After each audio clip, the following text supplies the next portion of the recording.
آج مسلمان دنیا میں کتنے ہیں؟ صحیح تحقیق کے مطابق، صحیح اعداد و شمار کے مطابق اللہ کے فضل سے آج دنیا میں عدد کے اعتبار سے سب سے بڑا اگر کوئی مذہب ہے تو اسلام ہے، لیکن غلام ہے۔ عدد کے اعتبار سے اکثریت، وہ جو ایک ڈکوسلا تھا، وہ جو عددی اکثریت کا ایک نعرہ مسلمانوں کے سامنے لگایا گیا تاکہ مسلمانوں کے مورال کو کمزور کر دیا جائے کہ جو عدد میں زیادہ ہوگا، جو اکثریت میں ہوگا، اس کو حق ہے حکومت کا، اس کو حق ہے اقتدار کا۔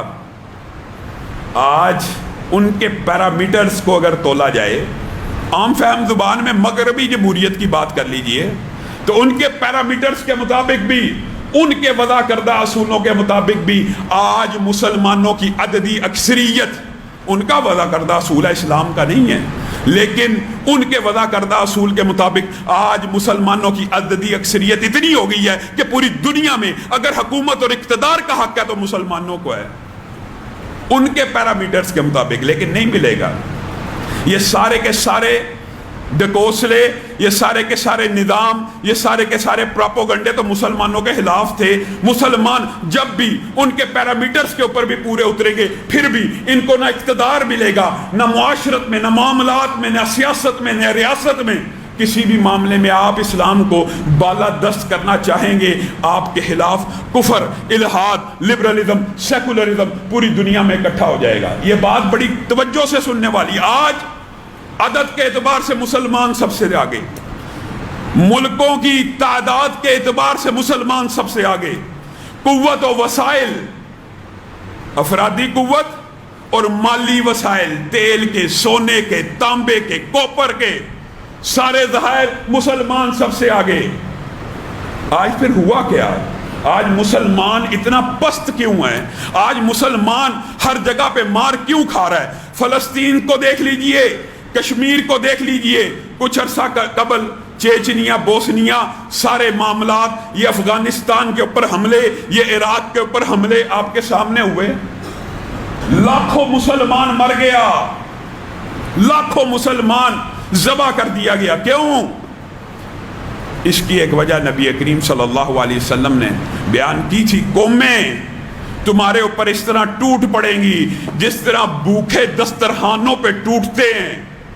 اے اللہ کے رسول، آج بدر میں جتنے اتنے بھی نہیں ہوں گے، بل انتم یومئذ کثیر، بلکہ تم اس دن اتنے زیادہ ہوگے، ولکنکم غصاء کا غصاء السیل، موسلادھار بارش کے قطرات سے بھی زیادہ ہوگے، لیکن جس طرح جھاگ کے اوپر تنکے سیلاب میں بہہ جاتے ہیں، اس طرح تمہاری ہیبت اور قوت کافروں کے دلوں سے جاتی رہے گی، تمہیں تنکا بھی نہیں سمجھیں گے۔ یعنی مچھر اور مکھی تو جاندار مخلوق ہے، تمہیں تنکے کے برابر بھی نہیں سمجھا جائے گا۔ کیوں؟ اس کی وجہ میں اور آپ ہیں۔ ہم صحابہ کی سیرت تو پڑھ رہے ہیں، ہم سیرت النبی میں اول اسلام لانے والوں کے مصائب تو سن رہے ہیں، لیکن جب قربانی دینے کی باری میرے اور آپ کے اوپر آتی ہے، اسلام کی خاطر ہم منہ موڑ لیتے ہیں، ہم پیچھے ہو جاتے ہیں۔ اسلام نافذ ہونے کے لیے بھی قربانیاں مانگتا ہے، اسلام ملک کا دستور بننے کے لیے بھی قربانیاں مانگتا ہے۔ صرف پاکستان کی بنیادوں کے اندر ہمارے اسلاف نے ہزاروں کی تعداد میں قربانیاں دی، تب یہ وطن بنا تھا۔ ہوا کیا؟ اللہ کے رسول اتنے زیادہ ہونے کے باوجود وجہ کیا؟ تم میں ایک بیماری ہو جائے گی، وہ بیماری کیا؟ وہن کی۔ وہن کیا ہے؟ تم موت سے ڈرتے ہوگے۔ میرے بھائیوں، اللہ کی قسم، ہر بزدلی کا، ہر ناکامی کا، ہر پستی کا، ہر شکست کا، اس کی بنیاد یہ ہوتی ہے کہ انسان موت سے ڈرتا ہے۔ موت کیا ہے؟ کیا زندہ رہ جانا ہے؟ کرونا سے بہت سے لوگ دنیا سے چلے گئے، جو بچ گئے ہیں کیا انہوں نے نہیں مرنا؟ موت کبھی بستر پہ ایڑیاں رگڑ کے آ جاتی ہے، کبھی سڑک چلتے ٹرک کے نیچے آ کے بندہ مر جاتا ہے، لیکن موت اچھی کون سی ہوتی ہے کہ ابھی خون کا قطرہ زمین پہ نہ گرے، آسمان سے ندا آ جائے، اس کے سارے گناہوں کو معاف کر دیا گیا۔ موت یہ ہے۔ موت کیا ہے بندے کے لیے؟ بندہ مومن کے لیے موت شام زندگی ہے، صبح دوام زندگی ہے. ہم سمجھتے ہیں یہ اختتام زندگی، نہیں، یہ اختتام زندگی نہیں ہے، یہ صبح دوام زندگی ہے. آج ہم نے موت کو ہی اپنے اوپر ایسا وہن کی بیماری طاری کر لی. ہر چیز مسلمان آج دنیا میں اس لیے ذلیل و خوار ہے، موت سے ڈرتا ہے. اور معاذ اللہ آج تو حالت یہ ہو گئی ہے، جہاد کو گالی بنا دیا گیا. جہاد گالی ہے، خارجیت ہے. مظلوم مسلمانوں کی مدد کرنا خارجیت ہو گئی ہے.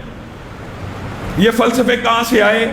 آپ اور میں دن بر رات اس مسجد میں عبادت کرتے رہیں، کفار کو کوئی فرق نہیں پڑتا. آپ اور میں اگر سڑک کے اوپر، چوک اور چوراہے کے اوپر نکل کے یہ مطالبہ کریں کہ ہم مسلمان ہیں، ہم اپنے اوپر اسلام کو لاگو کرنا چاہتے ہیں، کفار کو تکلیف شروع ہو جائے گی. اپنے اوپر ایک 6 فٹ کے وجود کے اوپر اسلام نافذ ہو، کسی کو تکلیف نہیں ہوتی. لیکن اگر آپ کہیں گے نا معاشرے میں اسلام کو نافذ کر دیا جائے، آپ اور میں، میرا حق نہیں ہے، ہم مسلمان نہیں ہیں، ہمارا یہ حق ہے کہ ہم اسلام کو اپنے معاشرے کے اوپر نافذ کریں.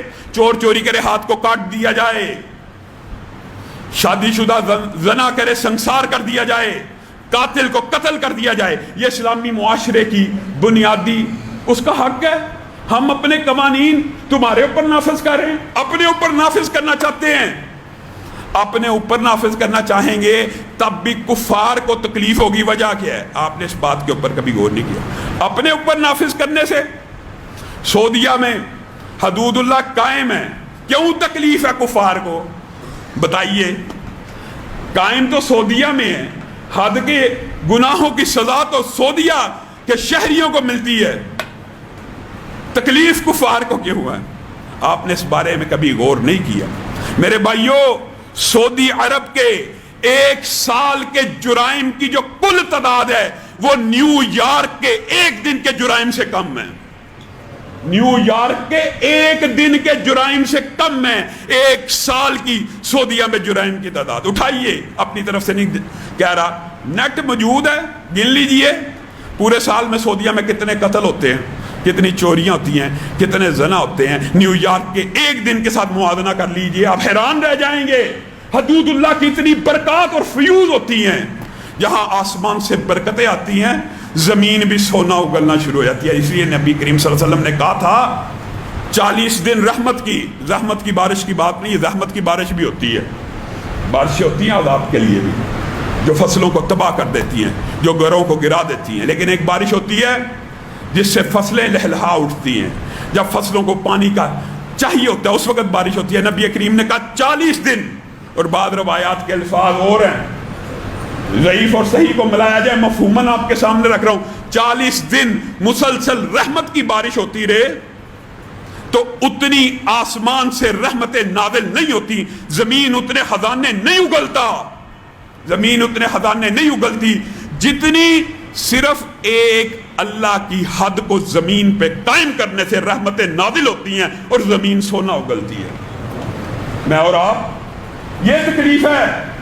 حقیقت بات کا تجزیہ کیجئے. پہلے بھی ایک مرتبہ رکھا تھا، خلیجی ممالک کے پاس کون سا برین ہے؟ اللہ معاف کرے، تشنیع کی بات نہیں، کیا وہ پاکستانیوں سے زیادہ ذہین ہے؟ نہیں. کیا ان کے پاس پاکستانیوں سے زیادہ ٹیلنٹ ہے؟ نہیں.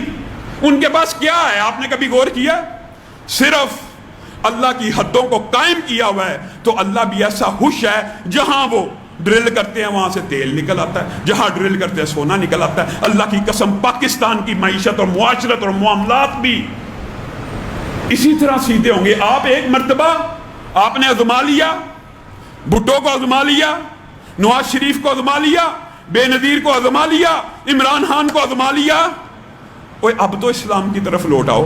اب ایک چانس، ایک مرتبہ پاکستان کی جو اکثریت ہے مسلمانوں کی، ان کو بھی یہ حق دو کہ وہ اس ملک کے اندر اسلام کے نظام معاشرت، اسلام کے نظام معیشت، اسلام کے نظام عدل، اسلام کے نظام کو نافذ کر دیں. نظام صلاۃ، نظام زکوٰۃ. آج کرونا بیماری نے اس بات کو بھی ثابت کر دیا. وہ جو جھوٹ بولنے والی عورتیں تھیں نا، جی ہم سے نقاب نہیں لیا جاتا، سانس نہیں آتا، 3 مہینے ہو گئے انہوں نے ماسک نہیں اتارا، 3 مہینے ہو گئے، سانس اب آ رہا ہے۔ یہ جی ہم دکانیں بند کریں گے گاہک چلا جاتا ہے، وہ بدبختو 3 مہینے ہو گیا تم نے دکانوں کو بند کیا، ایک اذان کے وقت اللہ کی قسم شٹر ڈاؤن ہو جائے، آسمان سے رحمتوں کا نزول شروع ہو جاتا ہے۔ یہ نظام صلاۃ، یہ نظام زکوٰۃ، یہ نظام پردہ، یہ معیشت، یہ معاشرت، یہ معاملات، یہ ہمارا حق نہیں ہے، لیکن جو یہ بات کرے گا کفار کی نظروں میں کھٹکے گا۔ کیوں؟ حضرت شعیب کی قوم کا وہ عظیم الشان واقعہ، حضرت شعیب کے ساتھ کیا اختلاف کیا قوم نے؟ لمبا چوڑا نہیں تھا کیا، اے شعیب تو نماز پڑھ، تیری نماز ہمارے بازاروں میں نہیں آنی چاہیے، معاذ اللہ۔ کیا مطلب؟ تیرے یہ جو احکامات ہیں نا کہ سود حرام ہے، رشوت حرام ہے، تو مسجد میں نمازیں پڑھ، ہم تیری مسجد کو چاہے سونے کا بنا دیں، پڑھ، ہمیں کیا مسئلہ ہے؟ لیکن اگر تو بازار میں آ کے یہ کہے گا کہ سود سے مالوں کی نشو و نما نہ کرو، رشوت خوری نہ کرو، کم ناپو نہ تولو، ہم تیرے خلاف ہو جائیں گے۔ یہ اصل معاملہ، جب تک دین مسجد میں رہتا ہے اللہ کی قسم کسی کافر کو کوئی پرابلم نہیں، دین مسجد میں رہے کوئی پرابلم نہیں۔ اور آج افسوس اور دکھ کی بات ہے پاکستان کی بھی اکثریت مساجد اسی پیٹرن کے اوپر ہے کہ بس مسجدیں ہیں، مسجدیں مسلمانوں کی تربیت گاہ ہوتی تھیں، مسجدیں مسلمانوں کا پایا تخت ہوتی تھیں، مسجدیں اصلاح کا کام کرتی تھیں معاشرت میں، معیشت میں۔